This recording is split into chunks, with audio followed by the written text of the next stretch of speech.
sábado 4 de abril a la mañana, me llaman de Dirección Técnica del Hospital Británico preguntándome si estaría dispuesto a ir y armar un equipo para ir al Greg Mortimer. Entonces en mi cabeza empecé a armar un grupo que cumpliera determinadas características. Primero, que los conociera y les tuviera confianza, eso fue lo primero. Lo segundo, el que hablaran perfecto inglés. Lo otro, una condición atlética. Me parecía que el barco, el ir a alta mar, exponerse quizás a horas de trabajo que seguramente no fueran en las condiciones habituales que uno trabaja. Recuerdo un montón de pensamientos que me venían a la cabeza mientras Marcelo me explicaba un poco de qué se trataba la misión, cuál era la idea, qué iban a decir mis abuelos que se ponían nerviosos, que si sería peligroso o no sería peligroso. Y le dije que sí, que contaba conmigo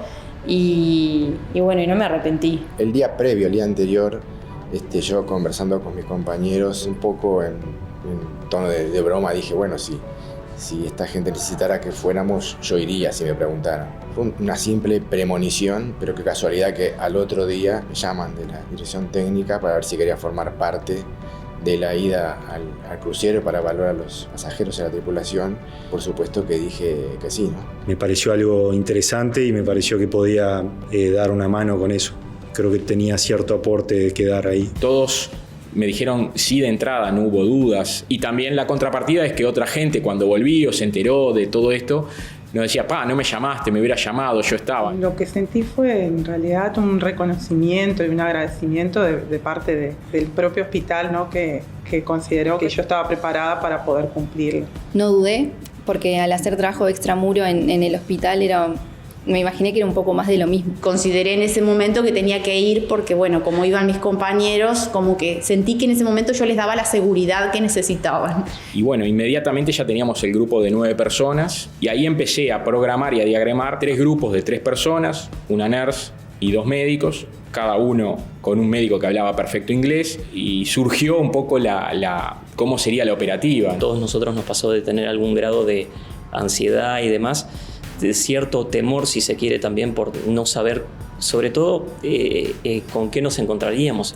Fue un operativo que no tiene precedentes, ninguno de nosotros lo había vivido y creo que, más allá de eso, ninguno de nosotros tampoco se prepara en algún momento, creo que de la carrera, para una situación así. Más que miedo, el sentimiento que predomina es la incertidumbre, ¿no? Nos llamaron ese sábado de mañana, nos convocaron, el sábado de tarde tuvimos una reunión, vimos el material con el que íbamos a trabajar, lo probamos, o sea que era quizás más incertidumbre de ese paso a paso, minuto a minuto. Creo que quizás predominó también el entusiasmo, la adrenalina, y eso opacaba un poco todo lo otro. Sí, había un grado de incertidumbre y como sabíamos que nos íbamos a exponer a un lugar donde había una alta concentración de carga viral, bueno, queríamos probarnos los equipos, como estaba Silvina Pintos, que era la encargada en que nos guiaba cómo vestirnos, cómo desvestirnos, y creo que eso es muy importante de practicarlo antes de la llegada al mismo, ¿no?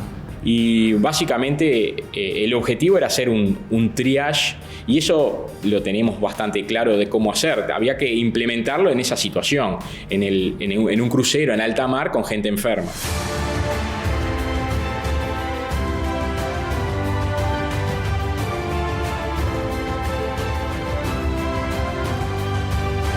La sorpresa y uno de los momentos más emotivos fue la llegada del barco, cuando fue a atracar y amarrar al crucero para que nos permitieran entrar al crucero y llevar a cabo el operativo. Fue una bienvenida por parte de la tripulación y los pasajeros, que muchos estaban en sus balcones esperando, muy ansiosos, y nos recibieron con aplausos. Recuerdo que antes de subir había creo que era alguien de la tripulación que estaba en la ventanita del barquito, y esa cara no me la voy a olvidar más, porque aplaudía y como que rezaba y nos saludaba, y el agradecimiento de la gente, ¿no?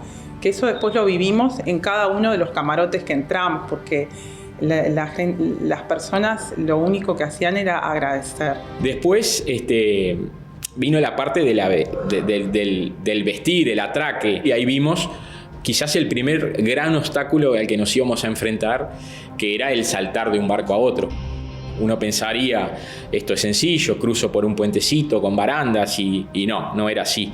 Había entre 1 y 2 metros, de acuerdo al vaivén del barco con las olas, y en el medio, mar. Yo aparte no sé nadar y entonces había que saltar como por un espacio ahí libre, y eso bueno, fue un poco como de nervios y de ansiedad también, porque entrábamos al crucero y no sabíamos adentro del crucero qué nos esperaba. Ya cuando subimos era trabajar, ya llevábamos los objetivos que teníamos que cumplir, que era lo que teníamos que hacer, y con la división de cada equipo ya sabíamos que teníamos que cumplir cada uno. Entonces ahí como que ya íbamos más organizados, dejamos afuera las emociones y nos dedicamos más a trabajar. Planificamos de antemano de cómo íbamos a movernos dentro del crucero, minimizando sobre todo los riesgos de contagio, evitar tocar distintas superficies y estar el mínimo tiempo posible entre camarote y camarote y viendo a cada uno de los pasajeros. La situación sanitaria en realidad estaba bastante controlada, en el sentido de que adentro del crucero las personas estaban en sus habitaciones, no salían, respetaban eso.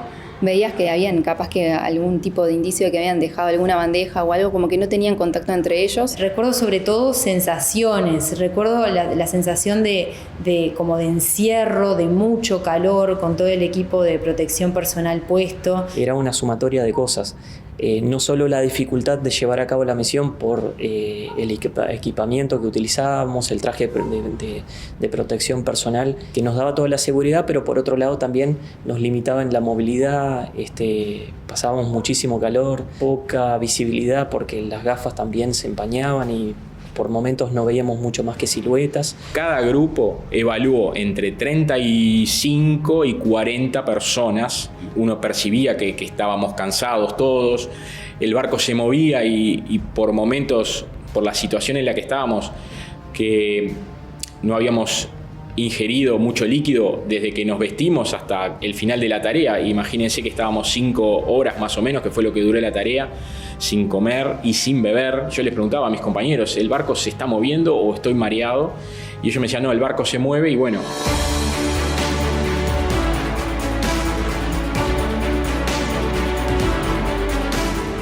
La gente estaba muy tranquila, fue muy respetuosa y estaba muy agradecida y eso no fue en realidad un desafío durante el proceso en el barco. Creo que personalmente, por lo menos me había imaginado otro panorama, imaginándome yo dentro del crucero tantos días, aislada, con poca información. Imaginaba una situación un poco más caótica, de ansiedad. El recuerdo más lindo, digamos, que uno quizás en el momento con el nerviosismo, la ansiedad tampoco lo pudo disfrutar tanto, era lo agradecidos que se mostraban todos los pasajeros que visitamos. Muchos querían incluso darnos la mano, dejarnos pasar a la habitación y que nos sentáramos, y nosotros, por todo el protocolo de protección, teníamos que tocar lo menos posible, ni que hablar que no les podíamos dar la mano. Ellos no nos veían, ellos veían unos mamelucos blancos de lentes. Teníamos el nombre escrito con dry pen en el equipo para que nos identificaran. Quizás el hecho de que no sepan quiénes somos también es parte de esto. No importa a quién ayudamos o quién los ayudó, lo importante es que se ayudó.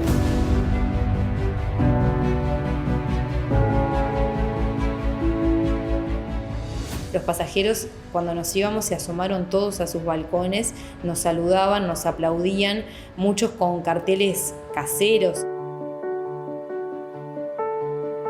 Se había hecho como un momento de silencio también entre nosotros, observando como esa imagen, esa postal.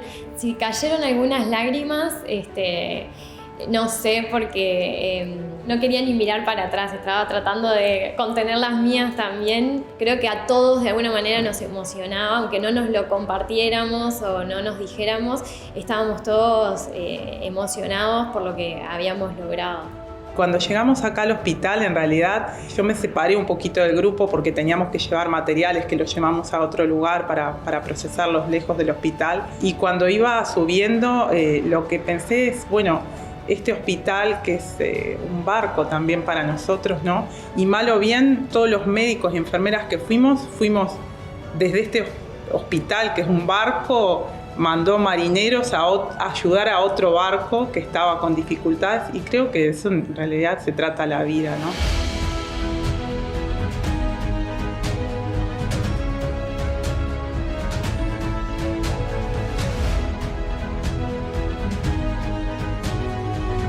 Sin duda fue quizás la experiencia de más riesgo a la que estuve sometido, y la volvería a hacer y mejor. Todos aprendimos en este lugar que es eso, ¿no? La vocación de servicio y el poder atender a una persona que está en una situación de enfermedad o más vulnerable, ¿no? La percepción de que hay en situaciones de que todos somos iguales y que hay que tener empatía por todas las situaciones que se están viviendo. Yo creo que a nosotros nos tocó esto, pero te puede tocar otra situación. Días después de que todo esto había terminado, hablando con Chiarella en un momento, le recordé cuál había sido mi respuesta inicial cuando él me llamó por teléfono. Le recordé que yo le había contestado inicialmente: no me estás invitando a un cumpleaños. Y él me respondió un poco entre risas: fue un cumpleaños inolvidable. Fue un orgullo que me hayan tenido en cuenta para esto, que me hayan dado la responsabilidad de armar el grupo y eso, y también un orgullo que creo que las cosas salieron bastante bien.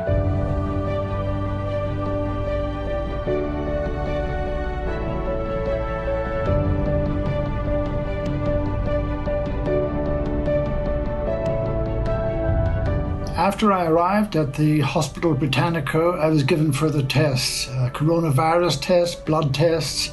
Thankfully, I made a good recovery, and I can only thank the doctors and nurses and staff at the Hospital Britannico.